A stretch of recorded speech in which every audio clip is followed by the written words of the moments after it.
So that was one thing, and I'm super glad you did that because this is your first in Money Room.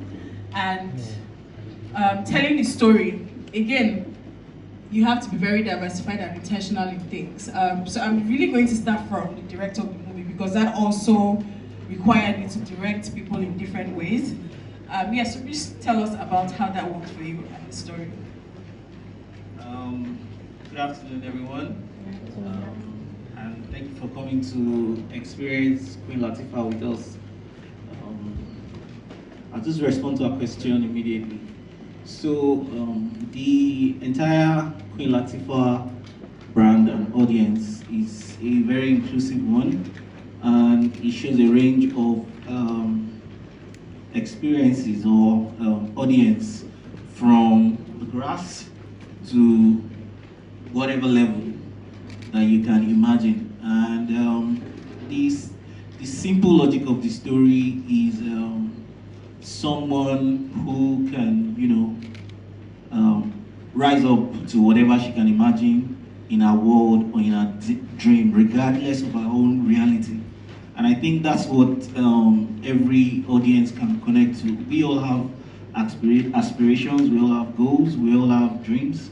And to pull this magnitude of story, you need a diverse range of, characters and audience. And that's what Queen Lateefah has, successfully displayed.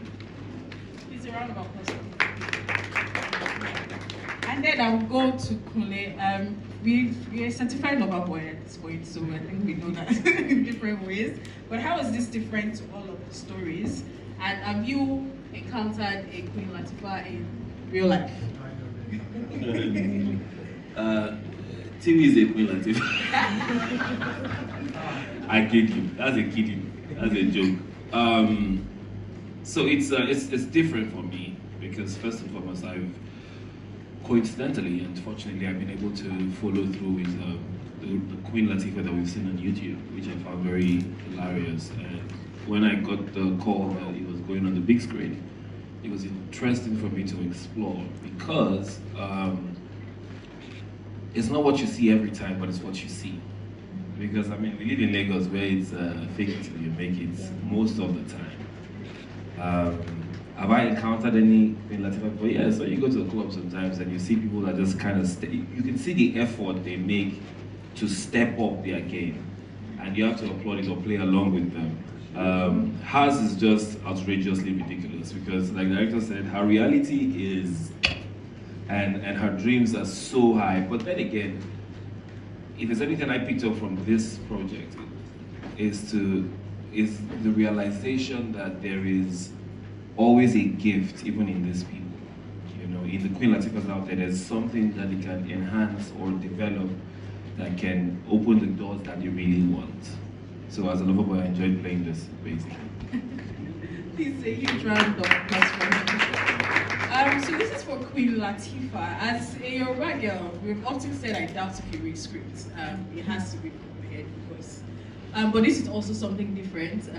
I can tell that you pushed yourself far and wide for this project. How did you follow the script? Did you write the script? And how did we arrive at this magic?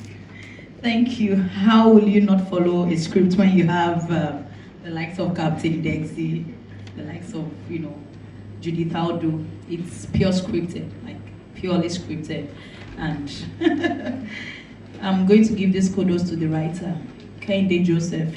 He did a great work. Is it here? Somewhere. I followed the script. I'm a witness, you followed the script. And they saw Shaggi. What's that slang again? Give it to me. Give it out. All right, thank you. So Judith, being a producer, you're technically the eyes, body, and soul of the movie.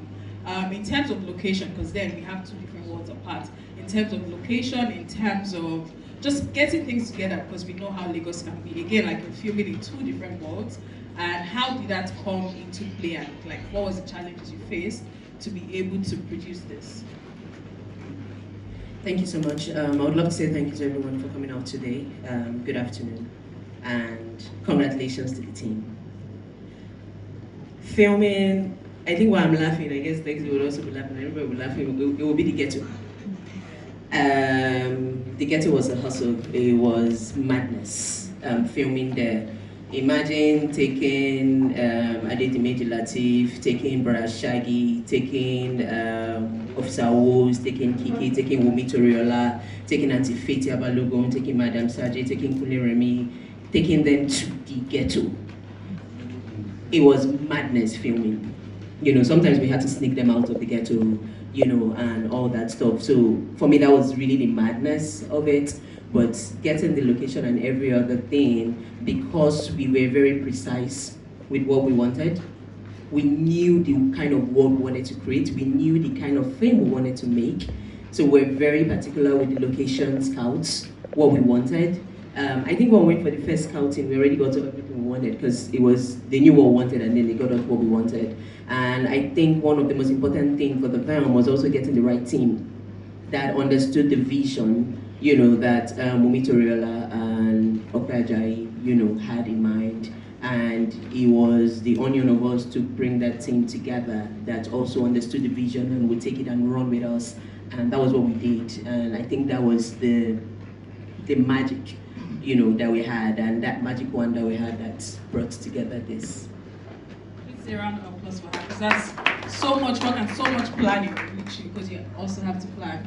I'm back to you. Why is this story important to tell, and also tell it the way you have told it? Because like Kunle said, there are things like that, but like this is totally different. And also the concept of humor.